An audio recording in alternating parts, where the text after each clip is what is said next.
Anong latest po mga kababayan? Eto, Pangulong Bongbong Marcos Jr. Pinagtawanan di umano sa Davao mga kababayan. Ako po, gaano kaya ito katotoo? At while dumating siya mga kababayan, ang isinisigaw ng mga tao doon ay Duterte, Duterte, Duterte. Naku po mga kababayan, eto. Tingnan natin ang kabuuang video na yan.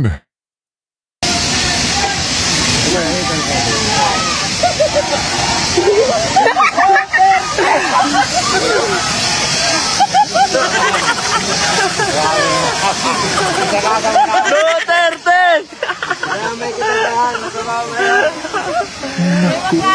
Duterte! Ayun siya, ayun.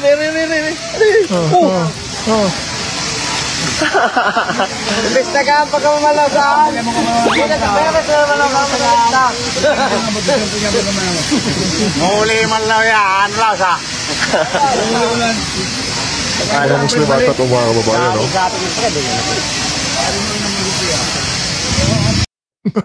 Naku po mga kababayan, instead BBM or Marcos. Duterte yung isinisigaw mga kababayan. Syempre ba naman, baluarte yan ni Tatay Digong mga kababayan. At yung mga taong bayan natin ay tila nagising na sa katotohanan mga kababayan. Naku po, no?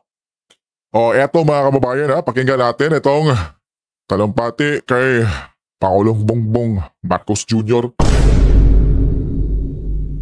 Providing meals from the mobile kitchen. Mobile kitchen daw mga magbibigay din tayo ng 10,000 piso 10,000? na para sa mga pamilyang tuluyang nasira ng tahanan. Okay. Para meron silang pambili. Kung naman meron silang pambili.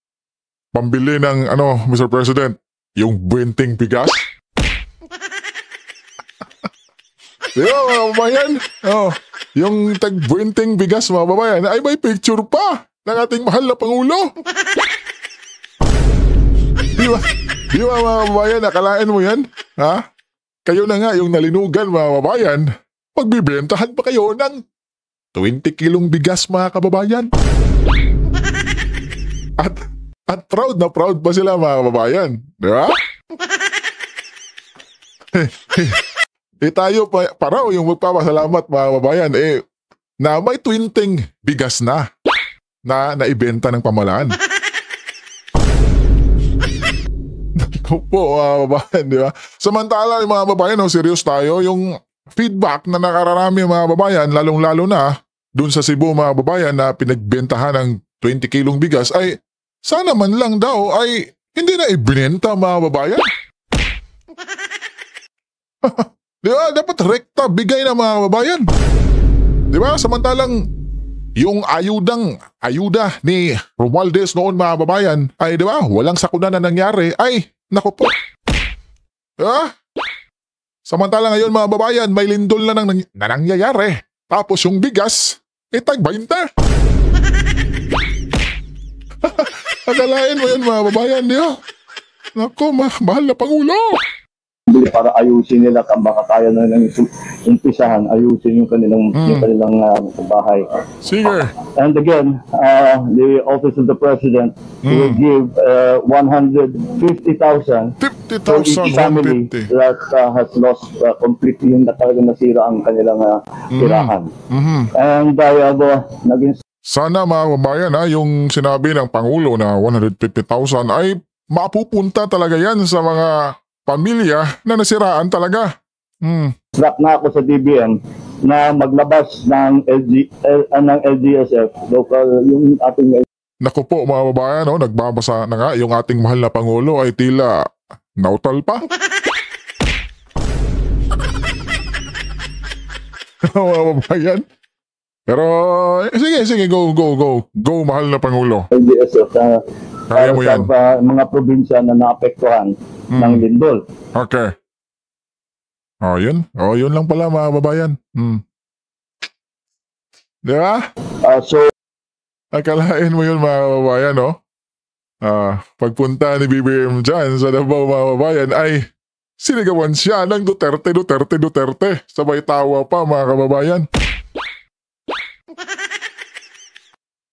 At ito pa po mga kababayan, tingnan natin itong balitang ito galing kay Sir Jojo de Guzman Connect TV mga kababayan. Talagang mapapatawa ka talaga mga kababayan.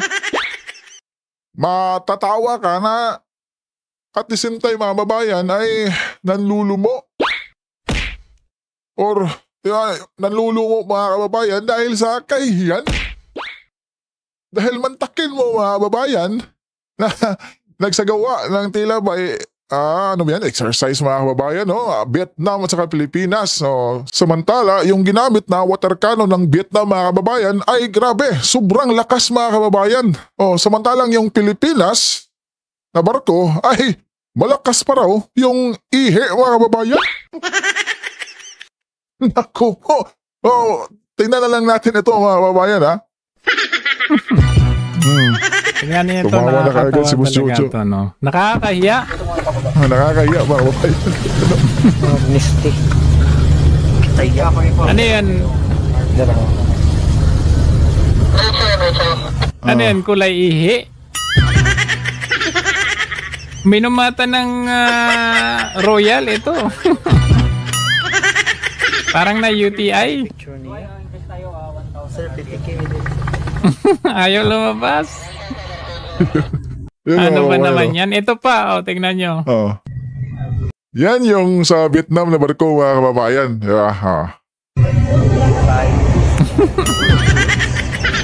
Ayan na. Ito, tingnan nyo. Ganyang kalakas yung sa Vietnam. Kung titignan nyo yung mga tao, di ba ang liliit? Ibig sabihin, ganyan kalaki yung barko nila. Tingnan pa mga langgam, Tapos, yan, paakyat ng paakyat. Ayan, naakyat siya.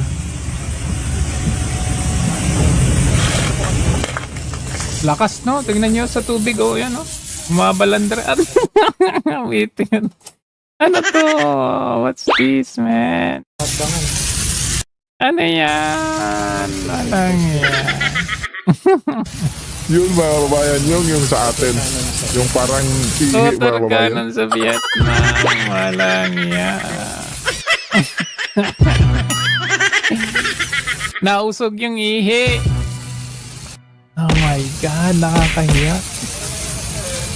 Mas malakas pa nga daw yung pangkarwash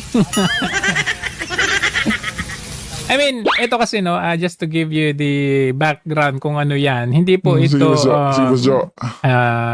yung parang sa China na meron silang collision kumbaga. Hindi po yan banggaan ng China ay ng Pilipinas at ng Vietnam. Kundi yan po ay bumisita ang Vietnam sa bansa natin para tumulong doon sa nasalanta dyan sa Bogo. Buti pa nga itong Vietnam may tumutulong at nag-execute sila ng both sides, Philippines at ng Vietnam, nag-execute sila ng capability ng ating Coast Guard at yan ang nakita natin. I mean, ito po hindi po basta-basta napupunta ng Pilipinas. Meron po silang set na pinag-usapan na pupunta sila. Kumbaga may meeting na iset na nila. So kung ikaw, 'di ba, kapag may bibisita sa bansa mo, paghahandaan mo 'yan. Tapos ganito ang makikita natin. Tama ka diyan, Boss Joe. Anong klase 'yan? Firefighting exercise daw, tapos ganito. Walang yan.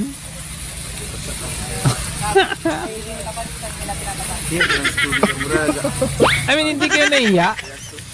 I mean, hindi sa tinatawanan natin ng ating sariling atin. Ang atin lang. Tama. Ito ang dahilan or ito yung result ng corruption sa Pilipinas. Dito mo may papakita na malaking corruption in every department or in every bureau, lahat ng sangay ng gobyerno natin, makikita natin ang corruption. And you can see from here, PCG, ang ingay-ingay ni Tariela, yung pala ang kakayahan natin ay napakahina. Kaya naman pala tayo nabubuli ng China. Tama. Tama. Kasi ganito. Oh, ayan. Ayan, medyo lumakas. Lumakas na. Ganyan siya. Sasabihin, uy, lumakas naman, Jo. Hindi. Hindi yan lumakas. Tingnan nyo, ganyan ang kalakas niya, di ba? Pero tingnan ninyo, from the another angle, ganito po yan.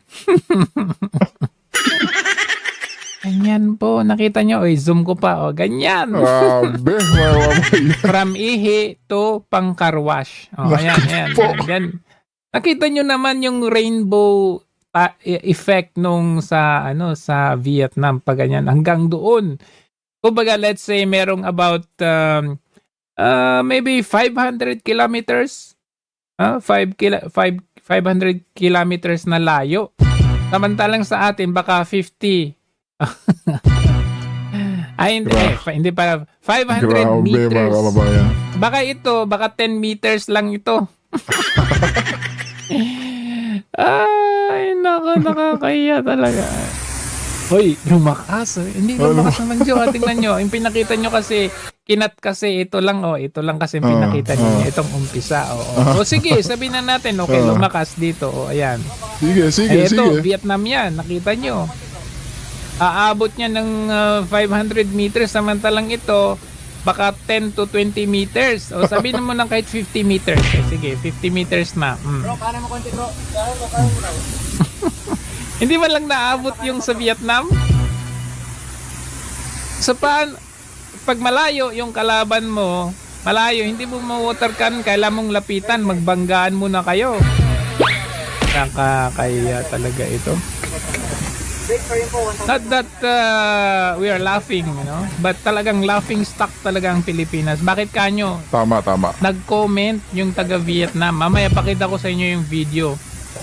Tinatawanan tayo. Vietnam, kabayan. Oo, kasi tignan nyo. Ayan, Allah. Ganyan ang layo niyan. Just to further, nakita ninyo yung water cannon ng Vietnam, pag ganyan siya, layo. Nakita nyo naman, nag-create na siya ng a little bit of waves dun sa baba dahil sa lakas talaga ng tubig. Samantalang yung sa atin, kung makikita ninyo, ayan siya, halos hindi ko makita from here. Ayan, halos hindi ko makita from here. Nakita nyo? Ayan, mga 20 to 50 meters siguro itong sa atin. Tapos sa Vietnam, siguro let's say 200 to 500 meters ang layo ang inabot nung kanilang Yan po ay hindi po pinapakita sa atin. Sa mainstream media, walang nagbalita sa mainstream media, Pero paniguradong wala talagang nagbabalita niyan, Boss Joe, kasi mapapahiya tayo, mga kababayan. Diba? Damay tayo sa kanilang pinagagawa, mga kababayan. Buti lang sana kung sila yung mga kababayan, diba? Mismo tayo rin. Diba, mga kababayan, kung pumunta tayo ng Vietnam, tapos sasabihan tayo, mga kababayan, ano ba yung barko nyo dyan sa Pilipinas? Diba, mga kababayan? Sabi pa nga ni Boss Joe kanina na may nagkomento na mismo taga-Vietnam, mga kababayan. Naku po. Yung ngayon lang na merong encounter ang China at ng Philippines, balita ka agad. Nakita nyo, naka-front page. Yan ito. Yan, front page ngayon. Courtesy of PCG. Naka-post na yan sa page ng PCG. Talagang front page. Lahat ng media binalita. Pero yung capability natin, ayan, binalita yan pero yung capability natin dito na parang ihi, ayan Starting, mga kabayan, yung capability natin, walang nagbalita. Starting pa lang, wala na. Ito, walang nagbalita. Ito, tingnan nyo naman ng uploader nito, ayan si Joe Dennis Tiwa. Siya yung nag-upload niyan. Pero sa mainstream media o kaya sa PCG, hindi nila ito binalita. Ang nipis pa, tingnan nyo, nipis. Parang yung pangkarwash lang natin sa bayan. Ngayon, nag-comment. May video comment ang I don't know kung ano yung mga to, pero I think Vietnam-based itong channel na ito. Ayan. Ito yung kanilang video. Có những dân tộc chọn con đường tự lực. Title pa lang ayan na, tignan nyo yung title. Vietnam, Philippines Water Cannon Competition. Title niya, anong sabi? Ito. Competition Vietnam is pa mga kababayan. powerful. Philippines becomes a farce. Lực vậy rốt cuộc, điều gì ẩn sau màn đọ vòi rồng đầy bất ngờ ấy? Vì sao tàu cảnh sát biển Việt Nam lại có thể thể hiện uy lực vượt trội đến thế trước lực? Okay. So, dito tayo sa mga comments na Vietnamese ang mga nag-comment pero i-translate natin kasi may translator naman dyan. Sige, Translate go, to Filipino. Sobrang nakakatawa. Ito i-translate natin ito. Magagawa ng Vietnam ang lahat ng gusto nito. Okay, ito i-translate natin. Salamat. Naisip ko na ikaw, ang Pilipinas ay may bagay na kawili-wili para sa atin. Vietnam upang matutunan. Sobrang disappointed ako. Salamat sa inyong lahat. Parang dating sabi niya akala may matutunan daw sa Pilipinas. Wala pala, disappointed daw siya. Ito, anong sabi naman ito? Kung pupunta ka sa pagdiriwang ng tubig na may ganitong uri ng kagamitan, maaari ka ring manatili sa bahay mo at matulog. Paano ka makakasali sa pagdiriwang ng tubig sa Parang dating nito kung alam mong may pupuntahan kang competition or pagpapakitang gilas na ganito at alam mong wala kang kakayahan, wag ka na lang pumunta, matulog ka na lang sa bahay. Parang ganun ang dating. Napaka-friendly ng mga water cannon ng daw siya friendly, napaka-friendly daw kasi napakahina. So friendly talaga. Tawa. Ang barko ng Pilipinas ay may pinalaki na prostate. Water cannon ang ginagamit para sugpuin mga pirata, mga dayuang barko na lumalabag sa batas. Maraming gamitan ng kanyon ni Philippine ang sarili nilang baril para lumaban. So basically, nakakatawa tayo kasi dahil sa corruption ng mga politiko sa atin, hindi natin kayang ma-develop ang ating sariling capabilities. Dito pa lang sa pag-execute at pagpapakitang gilas dito, na ipakita na kahiyahiya at katawa-tawa ang bansang Pilipinas. Sige. Tama po mga kababayan, no? Diba? Natatawa tayo mga kababayan pero at the same time, ay naawa tayo mga kababayan. Di ba? Naku po, ito talagang Marcos Romualdez na tandem mga babayan. Tandem sa pangulimbat. Tandem sa pangulimbat mga babayan. Di ba po? O, tingnan nyo naman yung mga kagamitan natin mga babayan. Ano kaya mo sasabi niya ni General Browner mga babayan? May exercise palang magaganap, sana man lang yung barkong pinaka natin yung ililabas dyan mga babayan. Or, di ba? Or, yun na. Yan na, yung barko nating pinakamalakas. Baka yan na mga kababayan, no? Magkomento lang kayo sa baba mga kababayan kung ano na ang masasabi ninyo sa ating pamahalaan ngayon. Naku po, pag-usapan natin yan sa baba. Mabuhay tayong lahat mga kababayan.